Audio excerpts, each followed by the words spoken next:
Hello, welcome to AMCI Saturday Study Session, or SSS. I'm Mrs. J, Curriculum Director here at AMCI, and I am delighted to present AMCI Lead Instructor Ms. Tamika along with her guest. Without further ado, let's get started. Take it away, Ms. Tamika. All right, so for our agenda introductions, you see, we're keeping it brief. We're going to refine those AMCI test taking technique skills. We're going to review those steps to solving a board scenario. And really, I'm just going to touch on them because you guys have been solving scenarios. We're here to hone your skills so that we can trim your time spent solving the scenario. We want you to remember those keyword concepts. They're like your compass, your kind of little place markers in the road to help point you in the right direction. And then we're going to jump to those time scenarios. As far as really your test taking techniques, what you want to do is remember the who, what, when, where, and how. Who's doing the procedure?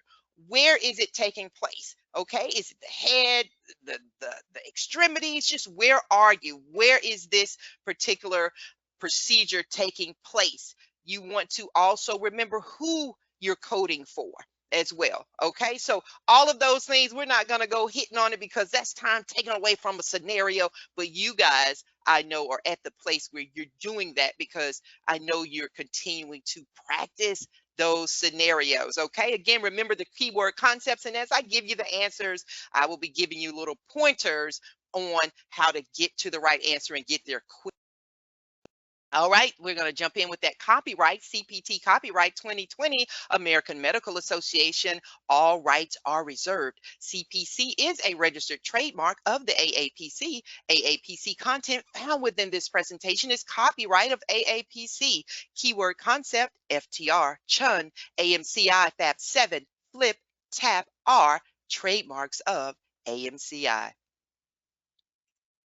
All righty, don't forget when we finish class today, we want your feedback. We need your feedback. It does help us deliver quality classes. It helps your instructor, me. It helps me help you. And that's my goal here is to help you get that much closer to coding proficiency. No feedback. That means no good. Hey, I can do a lot of things, but reading your mind is not one of them. Please let us know what we did right, what we could do better to help facilitate your learning. And yes, that's why that feedback, it is important. Okay, it doesn't have to be long and drawn out, just a little something to share your thoughts. All right, guys, do you have your forensic glasses on? You guys know I wear some glasses and I'm about to pick mine up too. Okay, so is everybody ready to rock and roll? I'm sure everybody's got their beverage of choice, that coffee, that tea, whatever it may be. All right, so we're going to jump right into some time scenarios. I'm going to have Miss Andrea come and to read us out. You are ready, coders?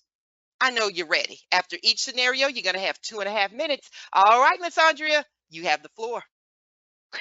Okay, coders, we have A 11057, D23.5, D23.4, B 11200, 11201 515, D23.5, D23.4, C 11200, 11201 times 4, 11201 with modifier 52, L91.8, and D 11200, 11201 times 5, L91.8. The patient is here to see us about some skin tags on her neck and both underarms. She has had these lesions for some time. They are irritated by her clothing, itch, and at times have a burning sensation to them. We discussed treatment options along with risk. Informed consent was obtained and we proceeded. We removed 16 skin tags from the right axilla, 16 skin tags from the left axilla, 10 from the right side of the neck, and 17 from the left side of the neck. What CPT and ICD-10 CM codes are reported? Okay, coders, you have 2 minutes.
All right, coders, that is 2.5 minutes. So how we going? I see I've got about half of you have gotten your answers in there. All righty, for those of you who are still wondering which way you need to go, if you're trying to make a decision, go ahead and try to get that answer on in there because we've got a lot of ground to cover and we will go ahead and jump to it, okay?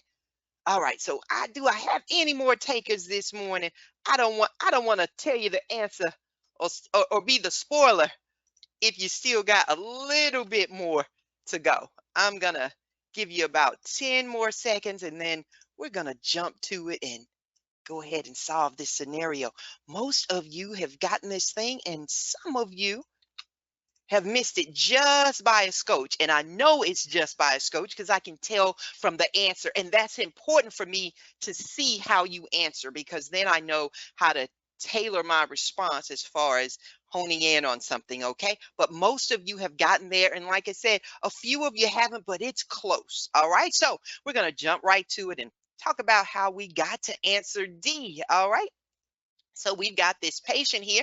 They are to see us about some skin tags. They're on the neck and both underarms. We've removed 16 skin tags from the right axilla, 16 from the left axilla, and 10 from the right side of the neck, and 17 from the left side of the neck. Okay. And so for most of you, in case you're like, okay, the axilla, and we're talking about that is another term for the underarm. Okay. So indeed, they are under the underarm.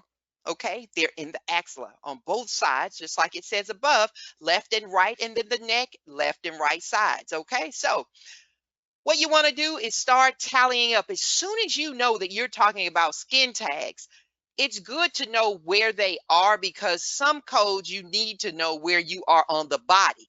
But this particular code said what you need to hone in on is not only where you are, but particularly how many. So we've got 16 on the right axilla, 16 with the left axilla. We have 10 on the right neck, 17 on the left neck. We have 59 total. So we're going to take a look. We have code 11057. So we see this code family here with the parent of 11 11055. This is for pairing or cutting of benign hyperkeratotic lesion. None of that took place. We are looking for some skin tags. So although this falls up under it, what do I always tell you guys? If the common code language for that parent is wrong, everything underneath it is wrong as well. So we already know immediately we can take that one off the table because, yeah, we're looking for skin tags. We're going to go on down here. This is where we're focusing on. We can tell here every last one of these has the 11200. Yeah, we are removing some skin tags, multiple fiber cutaneous tags, any area. Look at that, any area. So immediately we know we got to do some counting. That's what we got to hone in on. Up to and including 15 lesions. Well, we've got 59. So 15 are accounted for with this code here, 11200. But we're going to need this add-on code, and this is the sticking point with this one. Each additional 10 lesions. Okay, so with this 51, we're taking the 51 modifier off because we can't reduce it. The 51 modifier, number one, we're not going to use it because you don't add 51 to an add-on code. Okay, so immediately if you see a 51 modifier on an add-on code, you know you're going to take it away regardless. Okay, so that one's gone. Now it brings us down to these two here. Okay, so we've got the each additional 10 lesions are part thereof. All right, that's important language to note because that means or part thereof. You can have anywhere from 1 to 10 lesions and still use this code. Okay, so let's start counting. So we've got the 59, we've got the 15 lesions from here. That leaves us with 44. So what do? We start figuring out how many of this particular code we need. So we know we're going to need it 4 times. What about that 4 that's left over? Remember what I said?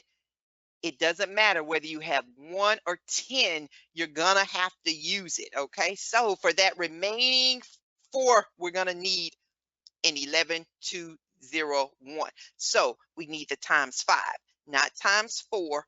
Okay, what they're trying to do here, they're doing it times 4. That would give you 40 plus that 15 there. So, hey, we're getting close. All right, but we got that residual left over. Okay, so here, this is the one we need. We've got 15 plus 50, and that gives us 65 because that takes care of the extra. If that's confusing to you, like I said, you know that 4, you can get 10 going into the 44 4 times. That'll give you 40. The remaining 4, I know that was a sticking point for some folks. What do you do with it? You code it anyway because it says or part thereof. So that means whatever part of the 10 you have, you're going to use that code. Okay. So you're always going to have to go one more. If you got anything left over, you're going to need to do another multiplier. Okay. The 52, that's not going to do you any good. The 52 is for reduced services, meaning they're trying to account for, I don't have 10, I've got 4, so let me put a 52. No, no, no, or part thereof. Okay. Does that make sense with that? Yeah, pick up. Yeah. Somebody said yes. Let me get my glasses. And I know I gave you a long explanation, but the reason I'm giving it to you because you're going to see or part thereof on other codes. And I want you to be aware that when you see that, you're still going to need to do a multiplier, but it doesn't matter if you're only one over. You're gonna need a whole nother code. You're gonna need to add one more modifier. And in this case, you are, because yeah, you need it 4 times, but some of you were hedging like, what about the extra 4? You're going to need one more. So that's why you got the times 5. Okay. So how is everybody? Okay. You got it. All right. All right, Giovanni, she's got it. Miss Susan's got it. Does everybody have it? And you guys already know the L91.8, that is coding for the skin tag, or in this case, it's showing or other hypertrophic disorders of the skin. Okay. So I think you guys are good. I just wanted to hone in on that because we're going to have some other things, hey, that you might see going forward. That little bit of information is going to help you. So we're going to go ahead and start with yet another one. And I'm going to have Miss Andrea come and read us out on it. And you're going to have 2.5 minutes on this one as well. All right, Miss Andrea, the floor is yours. Okay, coders, we have A 15758, B 14301, C 14301, 11606, modifier 51, D 15738, 11606, modifier 51. A 45-year-old male with a previous biopsy positive for malignant melanoma presents for definitive excision of the lesion. After induction of general anesthesia, the patient is placed supine on the OR table, the left knee prepped and draped in the usual sterile fashion. IV antibiotics are given. Patient had previous MRSA infection. The previous excisional biopsy site on the left knee measured approximately 4 centimeters and was widely eclipsed with a 1.5 centimeter margin. The excision was taken down to the underlying patellar fascia. Hemostasis was achieved via electrocautery. The resulting defect was 11 centimeters by 5 centimeters. Wide advancement flaps were created inferiorly and superiorly using electrocautery. This allowed skin edges to come together without tension. The wound was closed using interrupted 2-0 monocryl, and 2 retention sutures were placed using number 1 proline. Skin was closed with a stapler. What CPT codes are reported? Okay, coders.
All right, guys, I see folks are getting those answers in there. I'm going to give you just a little bit more time to get those answers in there, and then we're going to jump into it, okay? So give you just a few more seconds here.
All right, guys, let's go ahead and talk about this. I wanted to give everybody a chance on this one because you know what? These type of scenarios with intake used to give me fits as well. So I'm gonna help you kind of wade through it and get a little bit more clear. All right. The answer on this one is indeed B. Okay. So I'm gonna show you how we got there. And I can tell from you guys' answers, people were teetering between B and C. All right, and I'm going to help you get clear. You're not going to miss this thing on that exam, and I'm going to show you why. All right, let's take a look at some keywords. We have a 45-year-old male. The biopsy was positive for malignant melanoma. All right, they had excision of the lesion, and then the left knee was prepped and draped. Okay, we had a previous excisional biopsy of the left knee that measured 4 centimeters with a 1.5 centimeter margin. All right, the excision has been taken down to the underlying patella fascia. And then the resulting defect is 11 centimeters by 5 centimeters. We had wide advancement flaps that were created inferiorly and superiorly using electrocautery. All right, so first thing we want to do, we're going to start focusing here on, we have code family starting with 15733. All right. And this is for a muscle myocutaneous or fasciocutaneous flap. We already know if this common language is incorrect, anything up under it is wrong. That is not what we're looking for. We are dealing with advancement flaps. And so code 15738. All right, yeah, advancement flap. See how I made that jump out? We're looking for the advancement flap. So although we're looking for something in the lower extremity, this common code language is incorrect. So code 15738, we're going to toss that one out. All right, what about code 15758? This is for a free fascial flap with microvascular anastomosis. We have nothing in the scenario related to that. And you already know if the doctor didn't say it, it didn't happen. So most of you got it down to here. All righty. So let's take a look. All right. We already know this 14301. That is for that ATT, that advancement flap. So we've got the adjacent transfer, tissue transfer, or rearrangement, any area. The defect is between 3.1 square centimeters and 60. We are right where we need to be, any area. So hey, we've got the correct dimensions, so that's okay.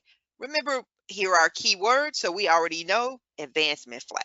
Now, one thing we need to remember after we get here, we got to remember something about this thing.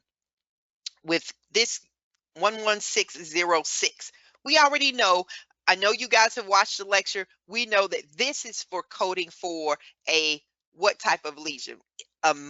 What? A malignant lesion. Remember, if it's 116, we're dealing with malignant lesions. If it's 114, then we are talking about a benign lesion. But do we really need that here? Do we really need that here? Excision of malignant lesion. Okay, that would be fine if we needed it, but because we are dealing with an advancement flap, all right, let's see what's bundled. Yeah, excision of the lesion. Do we need that? Excisions are bundled. Yeah, Dana, that's right. It's bundled. And yes, Miss Susan, when you see this and this, you gotta multiply this so you get the correct defect size that you're dealing with. So as soon as you see advancement flap, you need to start thinking in your head, okay, any excision I see, while that's good information, that's not what I don't need to account for it with my code selection. It's bundled. It's already taken care of. Okay. Yeah, you got it now. Yeah, that's it. So we don't need that. We're gonna take that away. And indeed, code 14301, that is the correct code. And really, once you realize that it is indeed an advancement flap and you take a look at your FTR, which it should have somewhere on that page, you could have immediately gotten rid of C and D. Do you guys see that? You could have rid yourself of that right there and taken a sneak peek at this, and you would have seen that, hey, they're coding for something that did not happen. Boom, that's my answer, the 14301. Let me just go ahead and double check.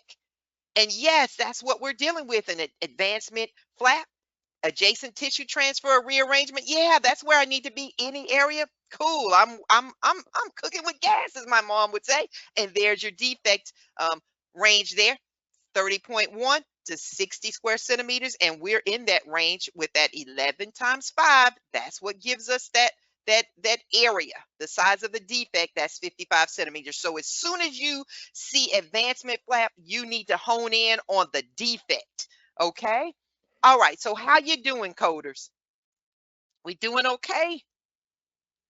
Everybody have that? Yeah, get you a little, like, this is where you start notating in that CPT book. Those are the things that you want to have on that page. What I did was just hone in on defects. Like, okay, when soon as I see that, make sure you have your keywords on that page so that you don't, they don't do the okey doke on you. They won't fool you with this excision. That's bundled. Okay. All right, we're gonna keep on going. All right, so I'm going to read us out on the next one, and then I'm going to have Miss Andrea come after me, and she's going to read like 2 to my 1, maybe even 3 to my 1. All right, so we have first A, 19125 with an RT modifier, B, 11400 with an RT modifier, C, 19125 with an RT modifier, and 19285. Finally, we have D, 19120 with an RT modifier. A localization wire placement in the lower outer aspect of the right breast was performed by a radiologist the day prior to this procedure. During this operative session, the surgeon created an incision through the wire tract, and the wire tract was followed down to its entirety into breast tissue. A nodule of breast tissue was noted immediately adjacent to the wire. This entire area was excised by sharp dissection, sent to pathology, and returned as a benign lesion. Bleeders were cauterized, and subcutaneous tissue was closed with 3O Vicryl. Skin edges were approximated with 4O subcuticular sutures, and adhesive strips were applied. The patient left the operating room in satisfactory condition. What is or are the correct coder codes for the surgeon's service? All right, coders, I'm going to give you 2.5 minutes, and your time, it starts now. Take a breath. You got this.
All right, how we doing, guys?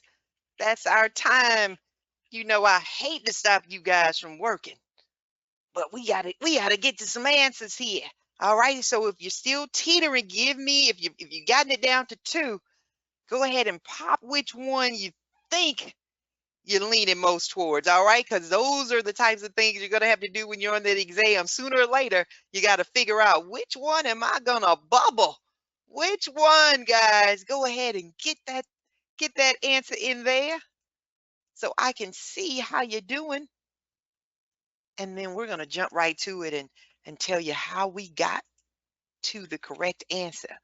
Many of you have gotten there, and some of you are very close, and that's no problem. This is what your study session is for.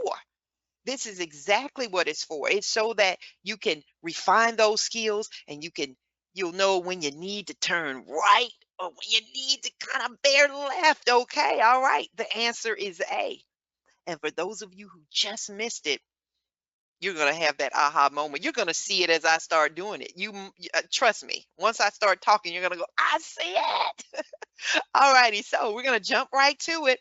We're going to start with our keywords. We have localization, wire placement, the right breast that was performed by the radiologist the day prior. All right, now the surgeon is the one who created that incision through the wire tract into the breast tissue. All right, and then they have this nodule that's immediately adjacent to that wire. The entire area was excised by sharp dissection, and it returned as a benign lesion. Remember, I said we got to remember who we're coding for, and in this case, it is the surgeon's service. All right. Yeah, Sonia. Yes.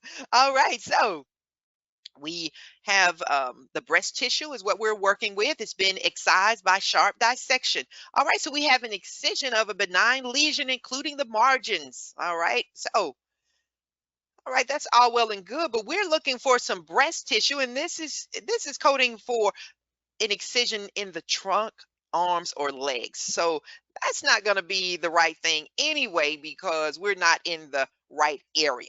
All right, so we're going to take that one off. That's like an outlier. It's just to see can they fake you out just a little bit.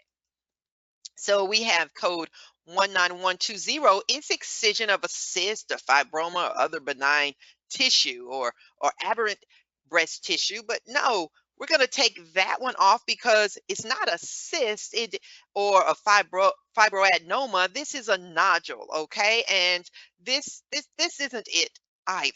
So we're going to take that one off because what we need to do, we need to get something more specific to what we're doing. And we've got something a bit more specific, okay?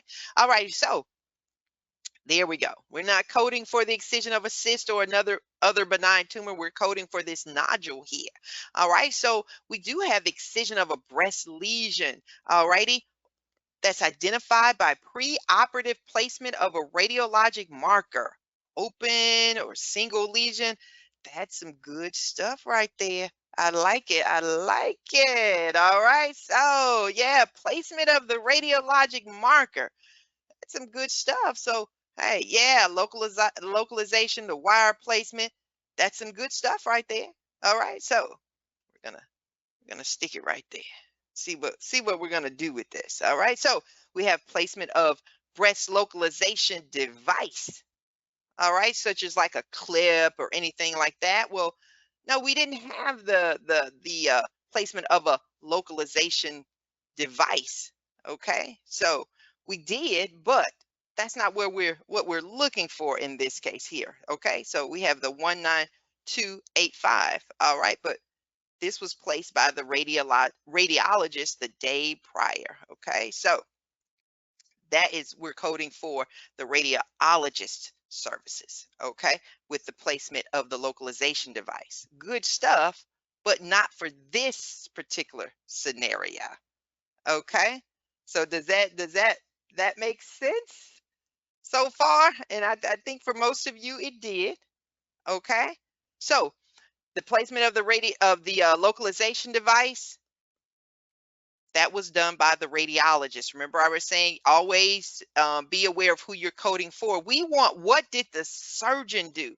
The surgeon, they indeed excised that breast lesion, okay, that was identified by preoperative placement of the radiologic marker. So the placement of the radiologic marker and all that stuff, it's part of the code language, okay, for that. If they wanted us to just code it for the radiologist as well and the surgeon, then this isn't a bad code, but that's not who they're asking us to code for. They're asking us to code for the surgeon. All right. And this is what the surgeon did. They excised it. Okay. And the radiologist the day prior, they had placed this localization wire. All right. So how's everybody doing on that one? And I know that's why I had A's and C's. Okay. So again, paying attention to who you're coding for. All right. Yeah, you got it now. Good to hear. That's what I want to hear. So for those of you who kind of slightly missed it, are you good? All right. Because like I said, it's always a matter of just it's that little thing. And again, being forensic. Okay. All right. So if you need to get a screenshot, you can grab it. And other than that, we're going to continue to move on. All right. You are so welcome, Miss Denise. All right. We're going to keep on rolling. Yeah, correct. Because the surgeon performed the excision. All right. All righty. So here we go. We're going to keep on going. Look, I had some more unclicks in there. There we go. All righty. I'm going to call my buddy Andrea, and she's going to read us out on this next scenario. Thank you, lady. Okie dokie. We have A 13152, 11642, modifier 51, C 44.311, B 13152, 11442, modifier 51, C 44.311, C 17313, 13152, modifier 51, C 44.119, and D 17311, 13152, modifier 51, and C 44.119.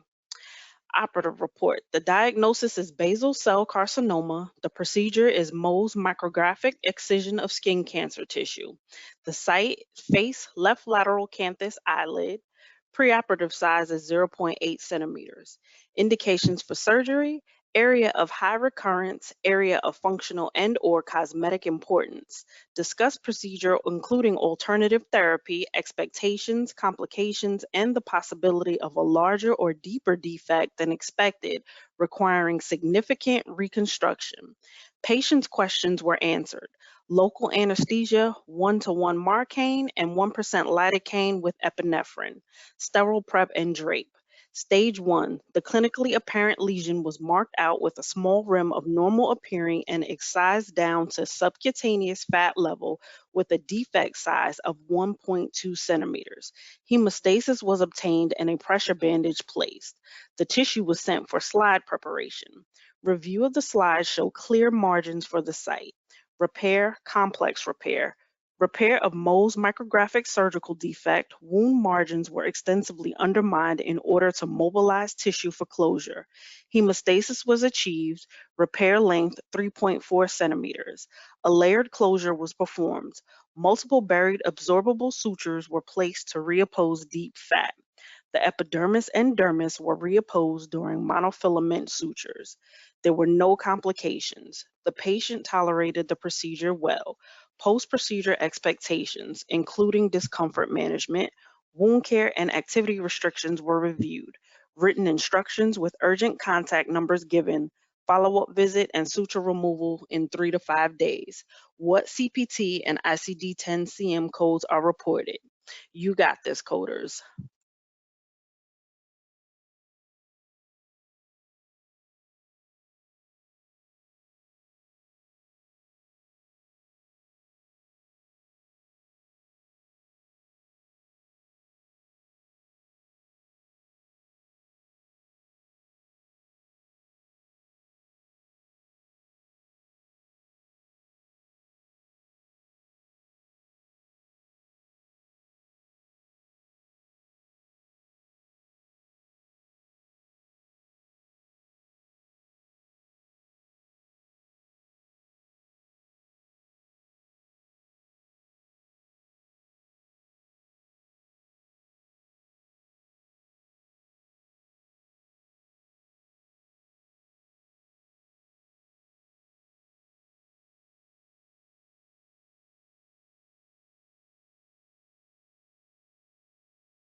All right, coders, you know I hate to disturb you. I feel like how I used to feel coming into the bedroom to wake my kids up. You just hate it because you know they're sleeping so good, and I know you guys have got your head in that book, and you're just thinking, no, don't say anything to me.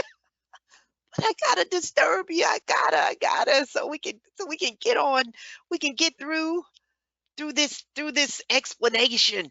All right. So for those of you who are teetering, go ahead and pop that answer in there. And then we're gonna go ahead and start with the explanation. Okay. So I see some more answers coming in. So I'm gonna let you guys get it in there. I'm gonna give you about 10 more seconds, okay?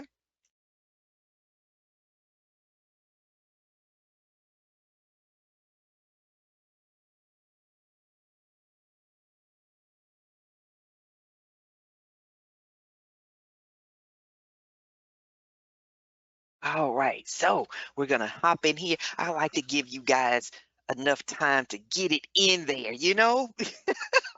All right, so let's jump to it. Let's take a look at what we've got. We've got this basal cell carcinoma, Mohs excision, okay, from the face, the left lateral canthus eyelid. It is stage one. The lesion, it was excised down to the subcutaneous fat. The defect was 1.2 centimeters. The repair was complex. It was a repair of the Mohs microsurgical defect, and we have this closure. We have the repair length of 3.4, and it was a layered closure. Okay, and the answer is D. And yeah, I saw some of you in the chat going, "No, I never liked this one," and I didn't either as a student. I'm just like, I might hedge my bet. I mean, like, am I gonna have that on the exam? If so, I might have to take one for the team. But hey, we're gonna get you there. No worries. And I see some of you are having some aha moments. When you see a little bit of a longer scenario, don't let it rattle you, okay? Still go through and hone in on some keywords.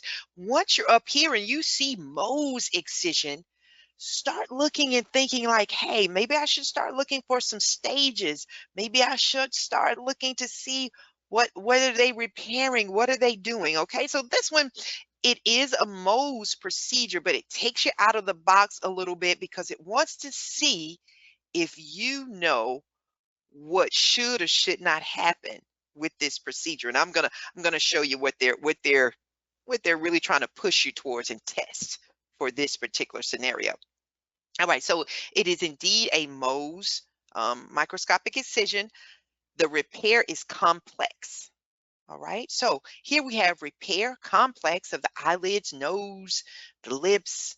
Okay, I like that what I'm seeing. All right, so that's there, and we have 2.6 to 7.5. All right, that's good stuff, and that repair length is 3.4 centimeters. So even if I'm not quite sure what I would do with it, I know I'm going to do something with it because it's in every last one of these. All right, so because of that, we're going to go ahead and yeah, let's just take a look at the fact that it's there. So okay, so now we got to figure out, should that be first? Should it be, what else do we have going on? All right, so we have excision, malignant lesion, including the margins of the face, ears, nose, eyelids. Okay, that that's good stuff there. The excised diameter is 1.1 to 2.0 centimeters, and this is for code 11642.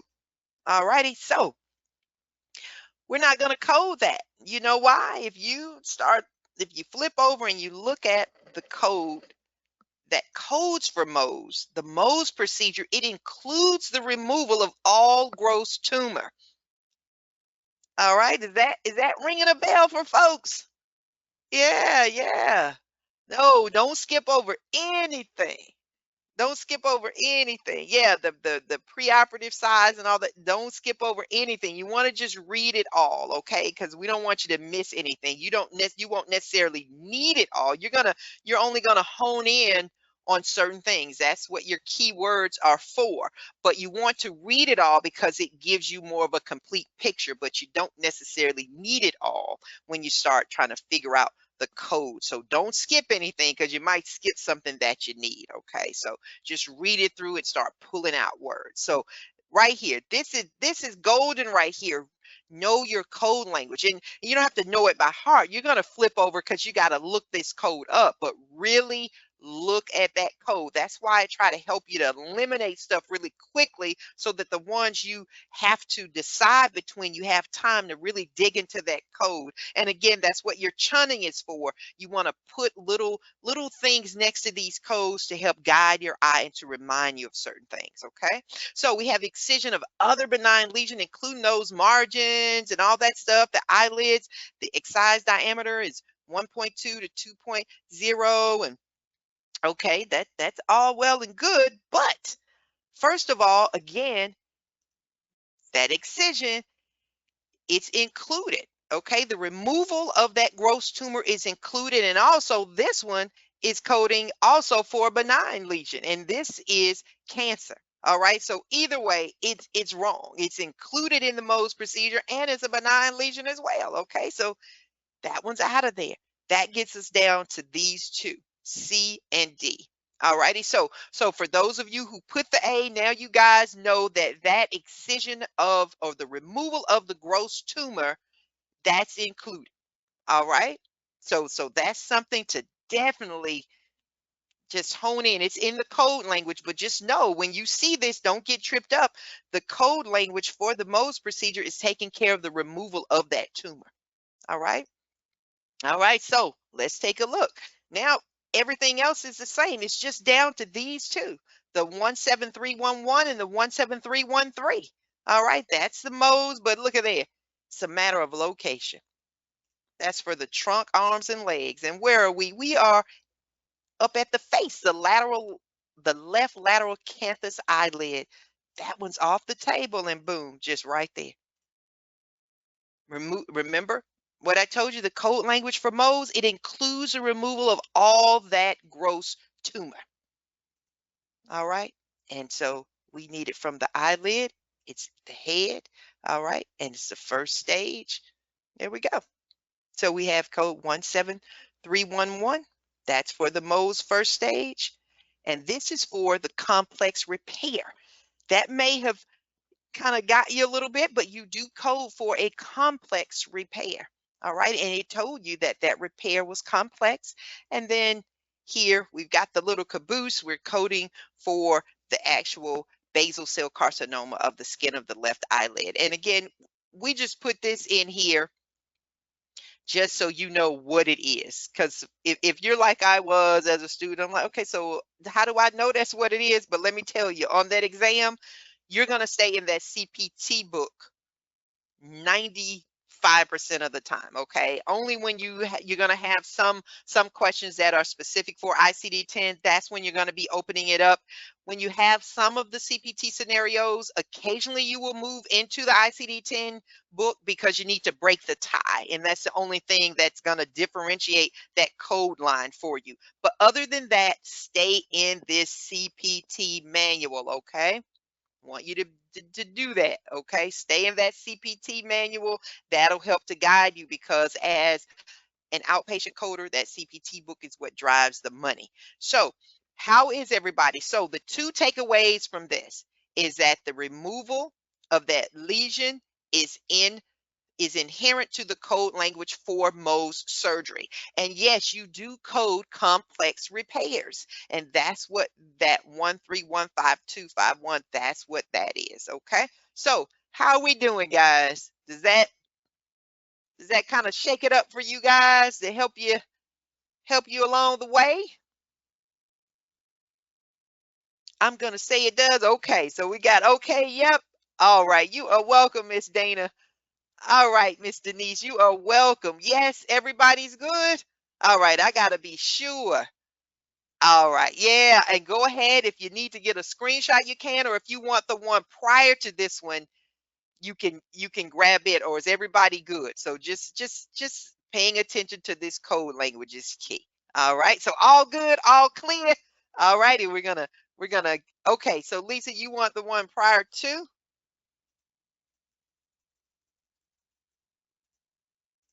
Let's see if I can get you. This one here, there. All righty. So if anybody wants to grab that one, you can. And then we're going to move on in 5, 4, 3, 2. All righty. We're going to keep moving. You're welcome, Miss Lisa. All right. So I'm going to speed through this one.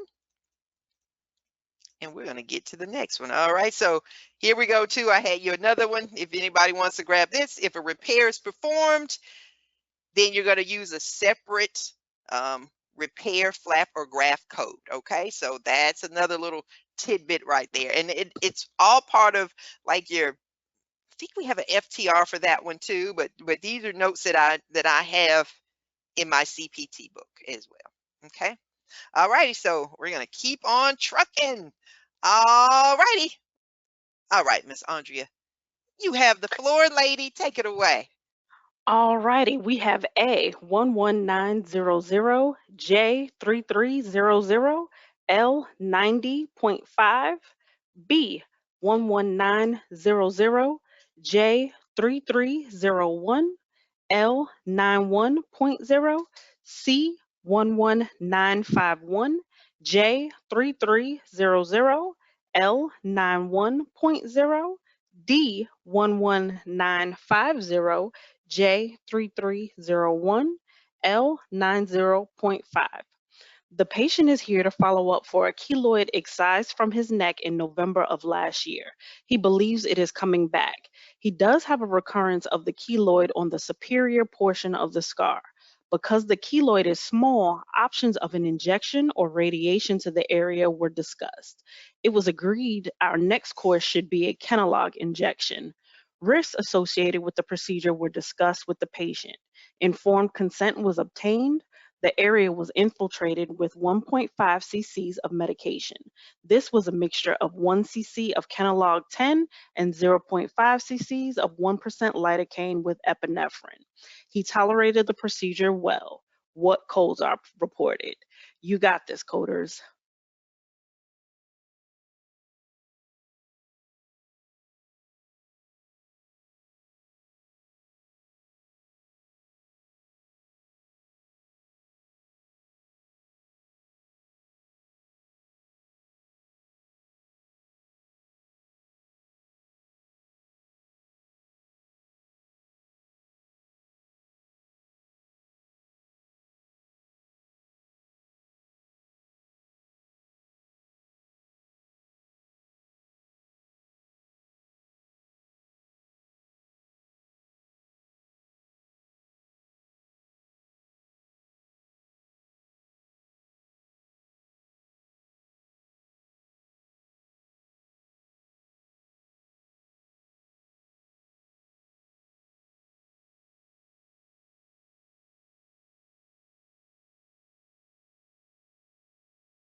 All right, guys, that's 2.5 minutes. You know I didn't want to interrupt you guys. I see folks are sliding those answers in there, and I want to give you just a few more seconds to get it in there.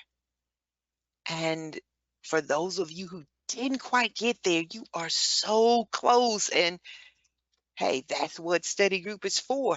Is when you're close and you're trying to figure out how to break that tie. We're gonna help you to break that tie. All right. So we're going to go ahead and jump to it. All right. So what do we have here? We've got B, and for many of you, you were teetering between B and C. And hey, that's what study group is for. All right. It's to help you to break the tie and to make that decision. Okay. I got you, Miss Dana. No worries. All righty. So here we go. Let's talk about this thing. We have our keywords for follow-up for this keloid that was excised from the neck. They've had a recurrence of this keloid. All right, so we've agreed that now we're going to need to do some Kenalog injections, and this person has had a mixture of 1 cc of Kenalog 10 and 0.5 cc's of 1% lidocaine with epinephrine. So we're going to take a look starting with code 11900. This is indeed injection intralesional. That sounds pretty good to me. So I'm gonna take a look at that one. We're gonna hold that one there. And then we have subcutaneous injection of filling material. Well, we know we didn't have any of that going on. Okay, no mention of that. So hey, we can immediately go ahead and get that off the table.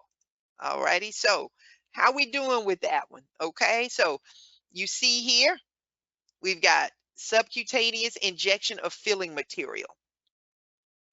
This here is not, they're giving you the example, it would be like collagen. Okay. And what we're doing is we are looking for a certain medication, but you really follow your keywords so you don't get tripped up. And they're giving you an example like collagen. And indeed, that's not what we're injecting. We're going to be injecting Kenalog or lidocaine and lidocaine with epinephrine. So these two codes immediately they're gone, and we're just down to here. Okay. So again, just really understanding what these words are saying and pay attention to what's in parentheses if you're not quite sure, like, well, gosh, this is just injection. What may have gotten some of you, you're thinking, okay, I see the injection part, but this right here is, it seems more specific, but what it's saying is not what happened here. Okay, so no filling material. So immediately these two are gone and we're right here. And really now we just need to determine which is which between the second code, and we know that this is in your HCPCS. You won't do a lot in the HCPCS, but this is the HCPCS manual on this one, and you know because it's starting with the letter, right? So we have the J3300. This is for injection triamcinolone acetonide, preservative free, 1 milligram. So then it gives you what the actual trade name would be. So this would be triamcinolone acetonide, preservative free. It's not quite it. Okay, so gonna look here. Injection triamcinolone acetonide, not otherwise specified. The drug Kenalog. Yeah, that's what we got. Yeah. We've got J3301 already. You can make the code selection. Okay, so when I show you this in class, this is just for really completeness sake, just to be thorough. But on your exam, there is no need to go and look this up. This is just in class. Okay, so we're showing the difference between the two, but it doesn't matter because these two things are driving it. Okay, no need. This right here, that's the caboose. No need to do it because we already know that this J3301, that's what drove the difference between A and B. So you don't have to worry about that. Okay, so let me just be clear with that. When I show you that in class, that's just for completeness sake. But when you're on the exam, as soon as you have narrowed it down and you've got your answer, don't keep digging. You don't need to be right again and right again. That's time. That's time. Okay. All right. So how we doing? Is everybody clear on this one? Yeah. Okay, that is good to hear that you got it now. Yeah, yeah, that's what I want to hear. And that is exactly what study group is for. It's those little those small tweaks. Okay. All right.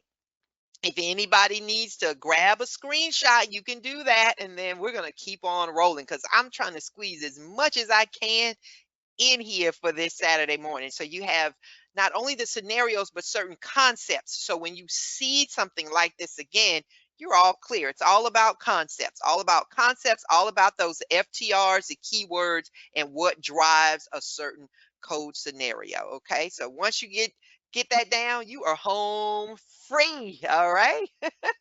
All right, so I'm going to read this next one and then get you guys started, okay? All right, so here we go. Here are our answers. We have 13131, 11441 with a 51 modifier, C 44.309, B 13131, 11441 with a 51 modifier, D 49.2, C 12051, 11441 with a 51 modifier, D 22.39, D 12051, 11641 with a 51 modifier, and D 22.39. The patient has a subcutaneous lesion of the left jawline. Clinical diagnosis of this lesion is unknown, but due to the appearance, malignancy is a realistic concern. The lesion was excised into the subcutaneous fat, measuring 0.8 centimeters and margins of 0.1 centimeters on each side. Homeostasis was achieved using light pressure. The wound was closed in layers using 5-O monocryl and 6-O proline. Pathology revealed a nevus with clear margins. What CPT and ICD-10 CM codes are reported. All right, coders, I'm going to give you 2.5 minutes, and your time, it starts now. Just take that breath. All right, and let's code.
All right, guys, I was giving everybody a few more seconds in there, but we're gonna go ahead and start talking about how we got to this answer. All right. So, all right, I think just a few more. I hate spilling the beans when I know some of you are still working. All right, I think everybody's gotten it in there. Okay, and then we're gonna jump on in here and start talking about what we did to get to the right answer. Okay, I gonna have to spill the beans. All right, the answer is indeed C. All right, so I'm going to take a look at how we arrived at this answer. All right. Hey, let's take a look at those keywords. We have this suspicious lesion. All right, the left jawline. The appearance, it appears to be malignant. All right, that's of a concern. And the lesion was excised and it's measuring 0.8 centimeters, and the margins are 0.1 centimeters on each side. It's closed in layers. Pathology revealed a nevus with clear margins. You guys remember how to get the diameter of a lesion? All righty. So if you don't, I would suggest you go ahead and have this particular formula written in your book. Okay, so for this one, we've got uh, zero point 0.8 centimeters. All right, those are what we have. That's how much was excised. So we got the 0.8, and then we've got the 0.1 centimeters on each side. Remember, you have to do it. You have to do it twice. You have to multiply it twice so that you get the right circumference for the margins. When you see each side, that's like a reminder.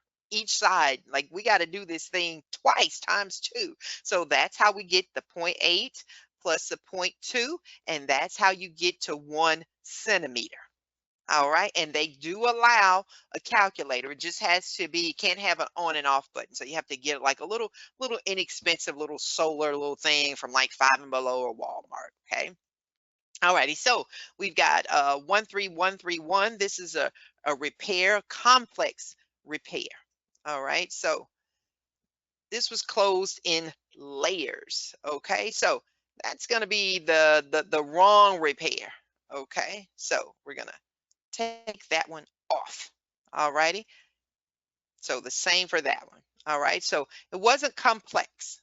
Okay, it was closed in layers, and if it's closed in layers, then that's like keyword for what? Do you guys remember what if it's closed in layers, then we're talking about, yeah, there you go. I see it, Miss Cheryl, Soma, Sonia, Octavia. Yes, it's then that would be intermediate. So already, yeah, when we see that, see, just knowing that again, those keywords, keywords. It's a good thing my husband was so kind and just bought me some coffee. Okay, clothes in layers. Okay, so yeah, we already know. No, we take that off. Now we got it down to here. Okay, so we already know the tiebreaker is going to be here, but we need to look at this lead code. What are they talking about? Boom, repair intermediate. See, we already knew that. We already knew that already. So we know that this is good. And yeah, we're talking about the face because we're talking about the jawline. All right, 2.5 centimeters or less. And this is why you got to be clear on getting the size of the lesion. Okay, because if you do it wrong, sometimes it might not make a difference, but oftentimes it can, particularly when you're on this exam. And you got to be right when you become coders as well. All right, so there we go. We know we're fine there because we have 1 centimeter is the excised diameter. All right. So remember, I always put this particular formula on pages with codes that require it. Okay, so you can remind yourself. So it's simply the excised diameter. You got this part, you're going to have the excised part of the 0.8 centimeters in this case, and the margins is what used to be my tripping point. Remember, the margins, you have to do it times 2 and do it in your calculator. I never trusted myself because you'll start thinking, especially when you're dealing with 0.8, 0.1, plug it in that calculator. Even if you feel like I got this. No, you might not got this. Okay, so plug it into the calculator. Let it help you. Work smarter. All right, work smarter, not harder. Plug it into that calculator so you're clear. We know we're good here. So we know it's the appearance of malignancy. Okay, we don't have a malignant lesion. All right. Do you see that? Do you see that? What I did with that thing right there? Let me go back. Okay. The appearance of malignancy. Okay. Yeah. Yeah. It's of concern, but it's the appearance of. It wasn't a diagnosis of a malignant lesion. Okay. So that right there, the lesion removed is benign. It's not malignant. Okay, it has the appearance of it. The pathology actually revealed it to be a nevus. Yeah, yeah. So then you're not gonna code this particular one because it appeared to be malignant, but they didn't tell you that the pathology came back malignant. Okay, it has to be a definitive diagnosis. Remember, when you are doing outpatient coding, you don't code like the provider is ruling out something or it looks like that. No, it has to be a definitive, meaning a definite diagnosis. No, the pathology revealed a nevus with clear margins. So the fact that it's benign, not malignant, this is off the table. And this is off the table on site. Remember, I was asking you earlier about what if you see 116? That's dealing with a malignant lesion, but the 114, those are your benign lesions. So really on site, you could have taken this one away. Okay, you already got these two off with the wrong repair, and you could have just taken this by site and said, well, you know what? That lesion is not malignant. Okay. So boom, you already at C. So there we go. Excision, other benign lesion, including margins, except that skin tag. And we're dealing with the face. The diameter is correct. We got 0.6 to 1 centimeter. See how knowing how to get the size of that lesion is critical, because if you're off with this one, it would break it. Okay. Yep, layers is intermediate, and there we go. Answer is C. That is indeed our code right there, 11441, and there you go. All right, and like I said, you don't have to start tracking down D22.39, not on that exam. Okay? Yeah, yeah. See, they're getting you with that word and the appearance of malignancy. All right, and that's what they were counting on. Does anybody need a screenshot on? I'm just going. All righty. So is everybody good? Yeah, I see some people said, I see it now. Yeah, it was the appearance of malignancy. But when you go down here, it's telling you what the pathology revealed. It revealed a nevus, and a nevus is not malignant. And you might want to put that somewhere, like when you're looking here, excision of, it's giving you some things here. This was good. You could put example is a nevus, for a benign lesion. You can do different things like that. You can write in your book, so it'll help you along. All right. Yeah, we're not gonna have them getting y'all. They trying to do the okey doke. All righty. Yeah, the realistic concern. And yeah, they can be concerned all day long, but until it comes back as malignant, it's not malignant. All right. So you got to code what happened. All right. And in fact, this pathology revealed it was a nevus. All right. So everybody doing okay? I see some of you like, man, they got me again. That realistic concern was what got me. I thought that hey, that's got to be malignant, but no, sir, no, sir. All righty. So here we go, guys. We're gonna jump in with this next one. I'm gonna read this one out, and then I'm gonna have you guys start coding. All right, so here we go. We have A 15220 with a 58 modifier, 15004 with a 58 modifier, 51 modifier, L 97.421, E 11.621, B 15120 with a 58 modifier, 15004 with a 58 and 51 modifier, E 11.621, L 97.421, C 15950 with a 78 modifier, 15004 with a 78 and 51 modifier, E 11.9, I 70.244, and finally D 11044 with a 78 modifier, 15120 with a 78 and 51 modifier, 15004 with a 78 modifier, and finally E 11.621 followed by L 97.421.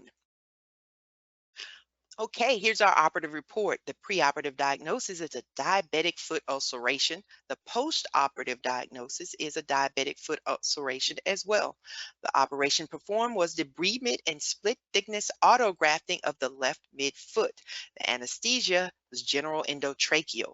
Indications for this procedure is that this patient has multiple complications from type 2 diabetes that they developed skin ulcerations which were debrided and homeographed last week. The homeograph is taking quite nicely and the wounds appear to be fairly cleaned. He's ready for autografting. The description of the procedure is that after informed consent, the patient is brought to the operating room and placed in the supine position on the operating table. Anesthetic monitoring was instituted and general anesthesia was induced. The left lower extremity is prepped and draped in a sterile fashion. Staples were removed and the homograph was debrided from the surface of the wounds. One wound appeared to have healed. The remaining two appeared to be relatively clean. We debrided this sharply with good bleeding in all areas. Homeostasis was achieved with pressure, bovicautery, and warm saline-soaked sponges. With good homeostasis, a donor site was then obtained on the left anterior thigh, measuring less than 100 centimeters squared. The wounds were then grafted with a split thickness autograft that was harvested with a patch of brown dermatome set at 12,000 of an inch thick. This was meshed 1.5 to 1. The donor site was infiltrated with bupivacaine and dressed. The skin graft was then applied over the wound, measuring approximately 60 centimeters squared in dimension on the left midfoot. This was secured into place with skin staples and was then dressed with Ectocoat 18s, Curlex incorporating a catheter and gel pad. The patient tolerated the procedure well. The right foot was redressed with skin lubricant, sterile gauze, and ACE wrap. Anesthesia was reversed. The patient was brought back to the ICU in satisfactory condition. Wood CPT and ICD-10 CM codes are reported.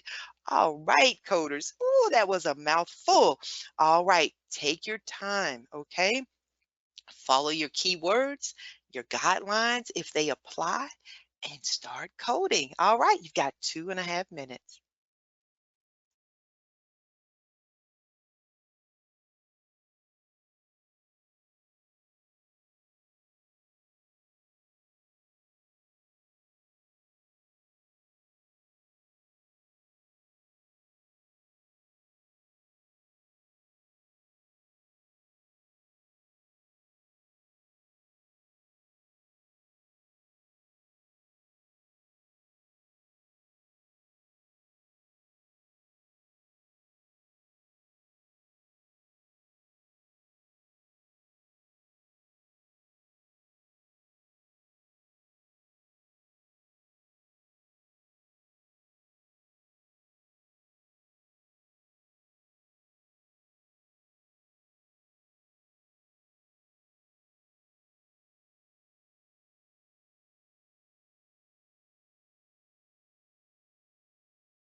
All right, coders, how we doing? If you're on the fence, go ahead and put that answer in there. I told you I feel like I'm coming into the room and turning on a nightlight and saying, okay, it's time. All righty, if you're on the fence about it, go ahead and put what you most likely think it is.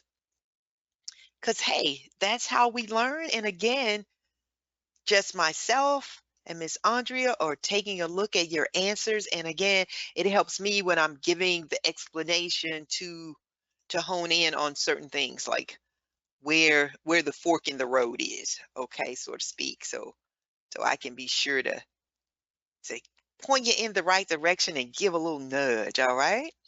All right, so we're gonna jump on in here. Take a look at this thing, all right? Okay, so the answer is indeed B. And like one of your classmates said, and I totally feel you on that. That's how I felt, trying to just focus and really pull out those keywords when there's so much going on in there. Okay, so that's why we give you what the keywords are, and just when you're reading through, just start kind of highlighting them and then getting yourself oriented of where you need to go. If after pulling them out you're still not quite clear where you should go, what I would often do is start looking at these lead codes and start looking them up to start getting myself oriented as to what exactly are they looking for. Okay.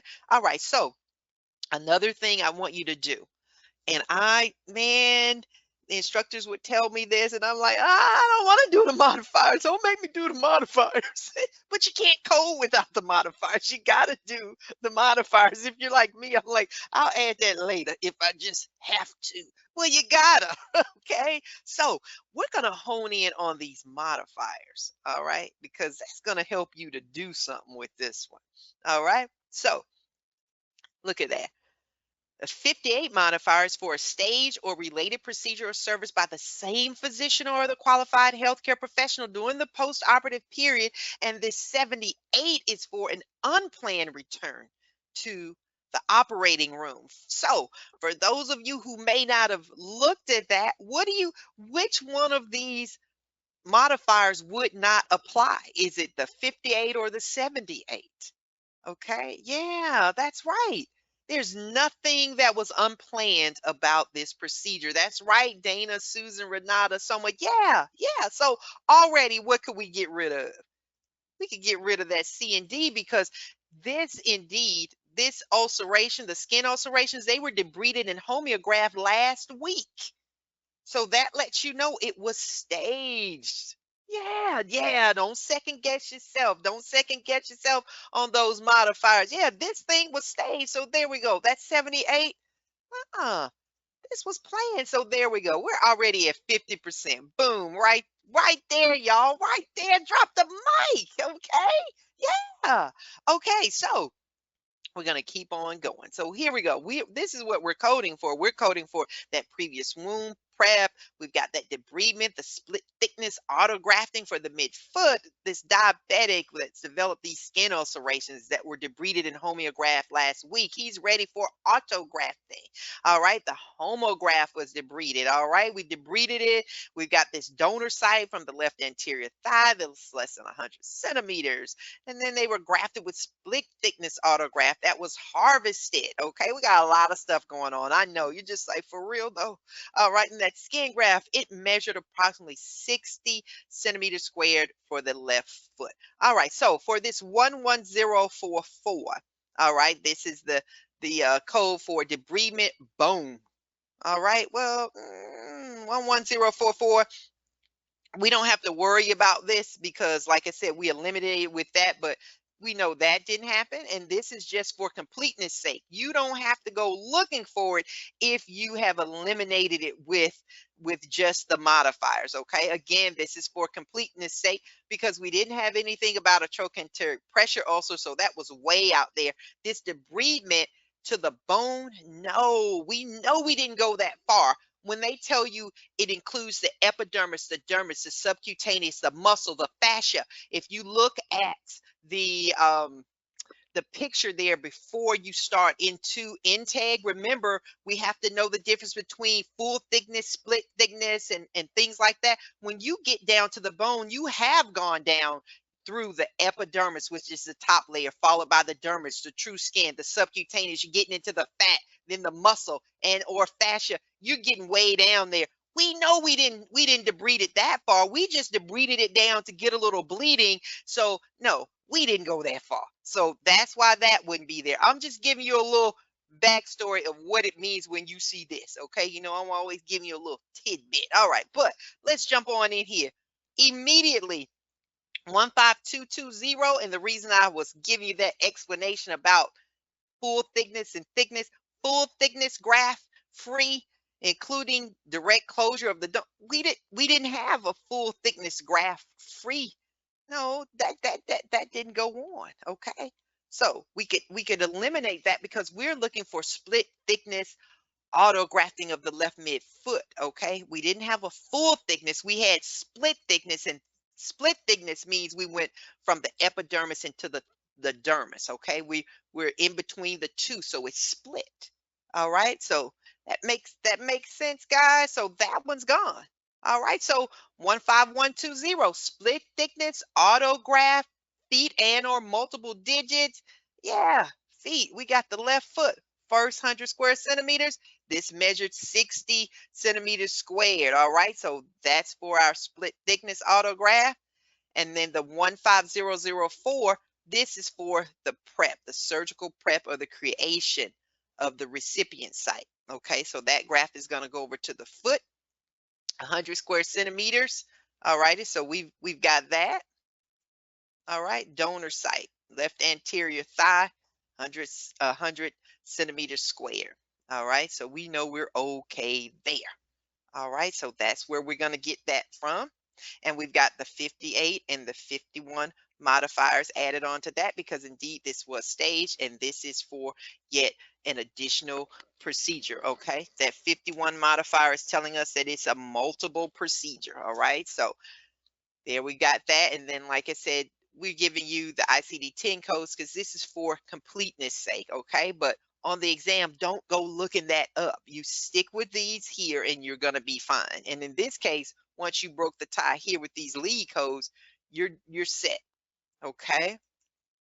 All right. So that's how we get there.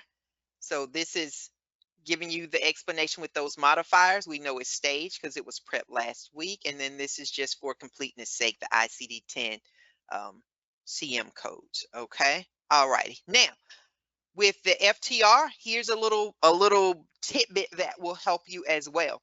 Okay, so we know about the wound was prepped, and we know that we also have this autograft. If it's is it an allograft, an autograft, a xenograft? We know about all those things. We know that we had a split thickness. We're coding it according to that body area. We know that, but this is something I want to hone in on for you as well. The debridement is bundled unless there's prolonged cleansing, and you will know if it's prolonged cleansing because it's going to tell you that in the scenario. All righty. And also, you're going to add those same grafts, but know that the harvest is bundled.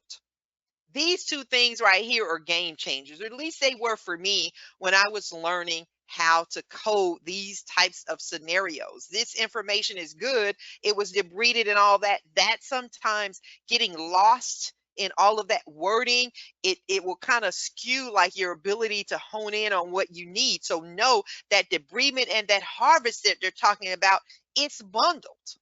So what we need to be focusing on is the surgical prep, and then we need to be focusing on what this donor site is doing. Okay. All right. So how we doing?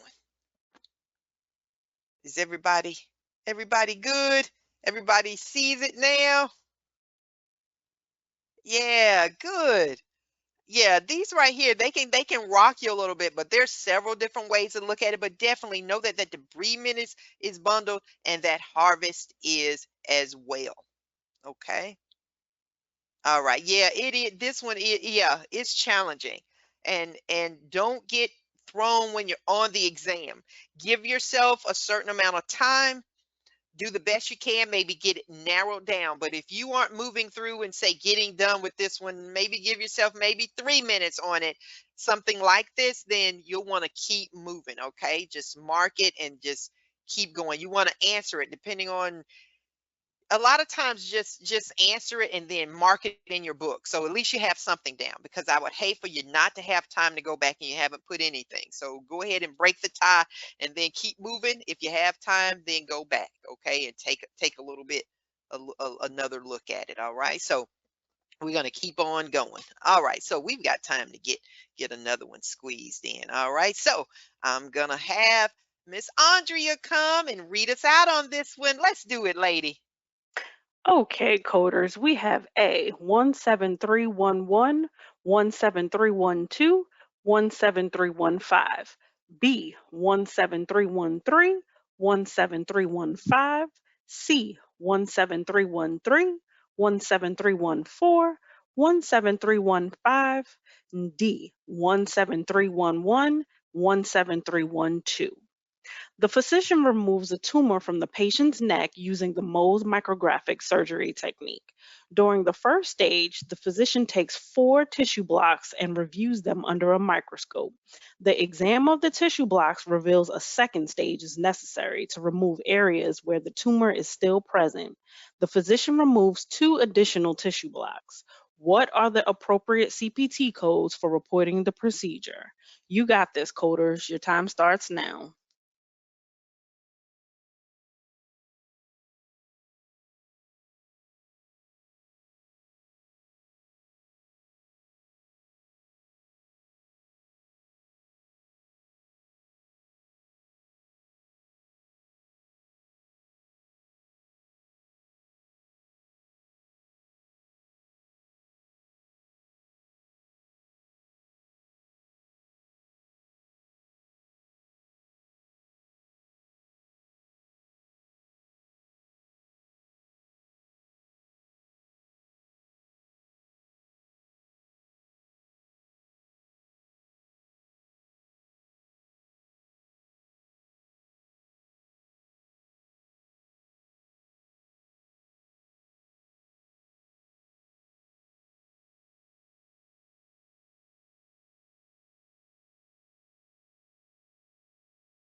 All right, guys.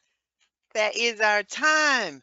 Okay, if you need to get that answer in there, go ahead and slide it in there. You know, I'm always tempted to give you just a little bit more time, but I'm going to hop to it and start explaining because I want to squeeze one more in if I can, because the next class comes right behind us, and we have to be here on out of here on time or else we get booted out. Okay, so I'm going to start talking about the explanation for this one. All right, so Mohs is one of those things, once you get it, you got it. And sometimes it's in and out. But if you're teetering on it, we're going to get you clear. For most of you, you've got this down. And this one wasn't so bad. The answer is indeed D. And this physician has removed this tumor. All righty. And it is from the patient's neck. All right, we're using that Mohs microscopic surgery technique, and we have the first stage where the physician is going to take 4 tissue blocks and they're going to review them under the microscope, and then the tissue block reveals that they need indeed another stage, a second stage, to remove the tumor that was still present. So the physician took 2 additional tissue blocks. So how do we get here to the proper code? All right, when we look at codes 17311 and 17313, both of them do describe the Mohs microscopic technique. All right, but we need this technique to focus on the neck area is where this removal is going. So 17311, that is indeed where we need to be, because 17313, that is talking about the trunk, arms, and legs. So already we can get rid of some stuff. All right, so we're going to get rid of B and C right off the bat. We're going to take another look here at what we have. Let's take a look at this specific code language for 17311, and that is that it is microscopic Mohs technique from the head, neck, hands, feet, and genitalia, but we need that first stage up to 5 tissue blocks. Yeah, we've got that first stage. We've got 4 tissue blocks. So, hey, that ticks the box there. So, I'm going to give it a light yes and take a further look here. We have each additional stage after the first stage up to 5 tissue blocks. Well, we know we did what? We had a second stage, and 2 additional tissue blocks were indeed removed. All right, so that is a good one right there. All right, so let's go ahead and give an account there. First stage, yeah, first stage. There we go. How many blocks? We've got 4. So what's the code we need? We need this 17311. Yeah, we're going to go ahead and give it a firm yes. Let's go ahead and take a look at yet this second stage. All right, so we've got how many blocks from that one? We've got 2. All right, so with 2 of them, do we have 2? Yeah, it says we've got 2 additional blocks. And then what do we need? We need this next code. We need code 17312.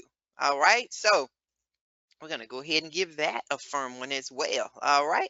So we've got our codes. We've got 17311, 17311. What about this 17312? Yeah, we're going to need it because we did have those additional blocks. Now, here's the sticking point. What about this 17315? This is for each additional block after the first 5 tissue blocks, any stage. Well, we don't need that.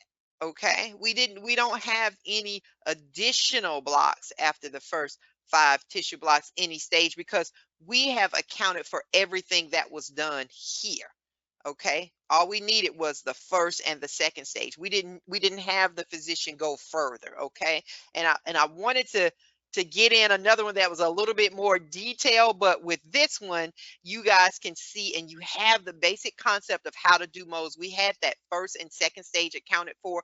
We don't need this 17315 because we've accounted for all of the blocks of tissue that were removed with this first and second stage. So indeed, D is the correct answer. Okay.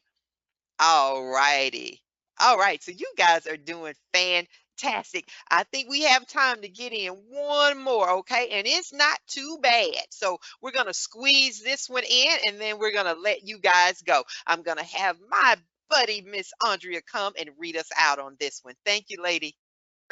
Okay, coders, we have A 11642 12013, B 11644, C 11643 12013, and D 11441. Patient presents to the physician for removal of a squamous cell carcinoma of the right cheek.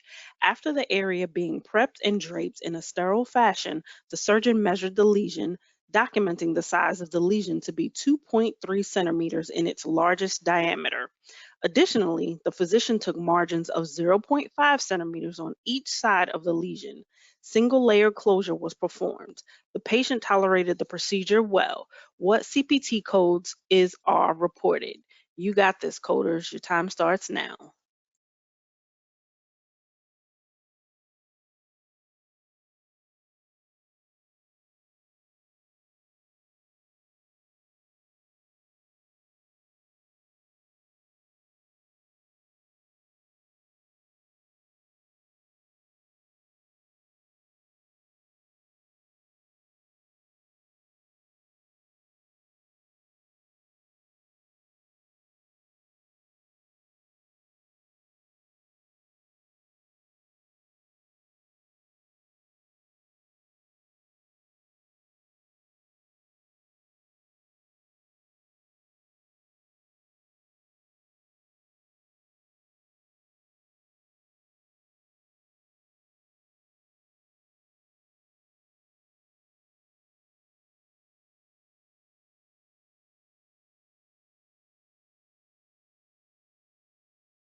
All right, coders, you know I hate to do it to you, but I gotta go ahead and jump in here because I don't want us to run out of time, okay?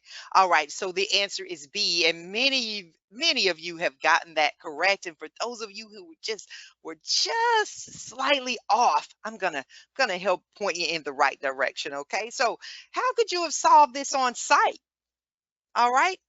Let's take a look. So, which is not a code for a malignant lesion? Remember, I was telling you about those leading digits. When you look at these here, okay, the one that's right, Andrea, Soma, Octavia, Cheryl, Lisa. Yeah, the one that's not for a malignant lesion is the 11441. Okay.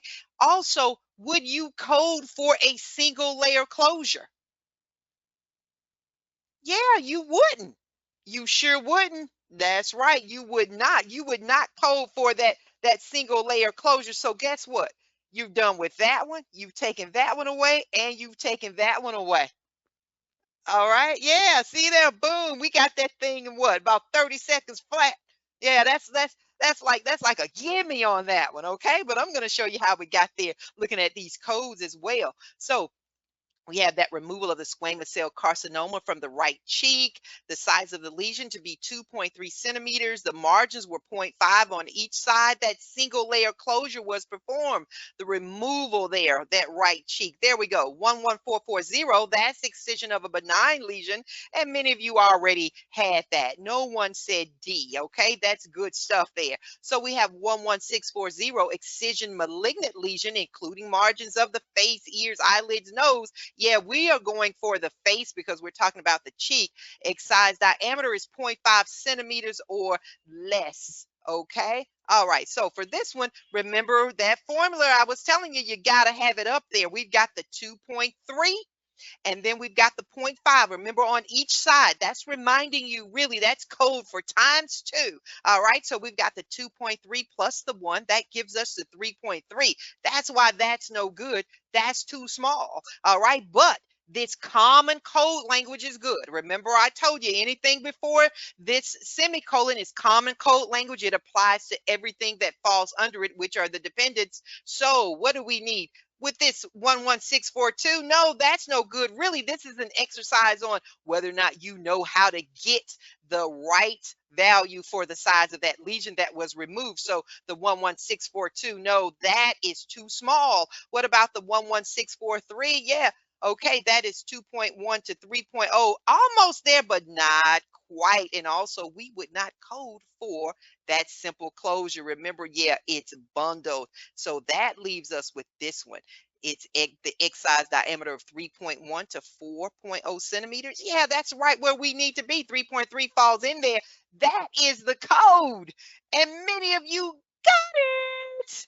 And for those of you who didn't, now you know where you kind of missed it. Like, oh man, yeah, you were close. But hey, another thing that drove it, knowing this formula, because when you look at these, see the actual diameter that was excised, that wasn't correct with these. Even if you're going through it, we had to go with this one. Okay, this one was for benign, and then these, it was a matter of this formula is what drove this one. Okay, so how you doing, coders? You can grab a screenshot of this thing if you need to. And then we're gonna get ready to get out of here. All right. All right, guys. So it is always my pleasure. All right. Please leave us your feedback before you get out of here.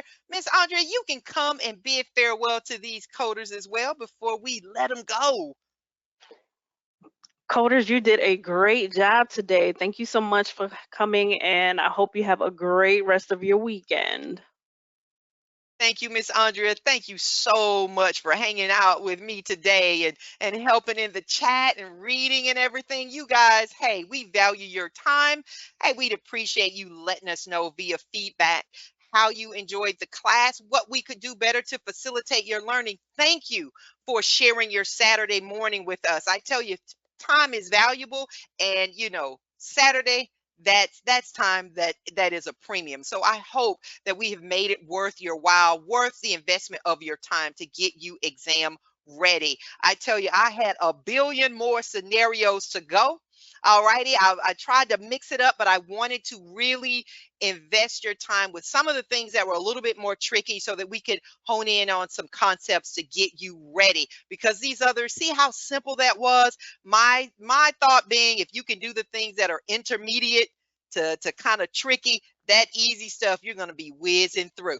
Okay. All right, guys. Thank you so much for your time, your energy, and your effort. Again, thank you, Miss Andrea, for joining me today. I will be here on next Saturday, and Miss Andrea will too. And we'll see you then, coders. Enjoy the rest of your weekend. It has indeed been our pleasure.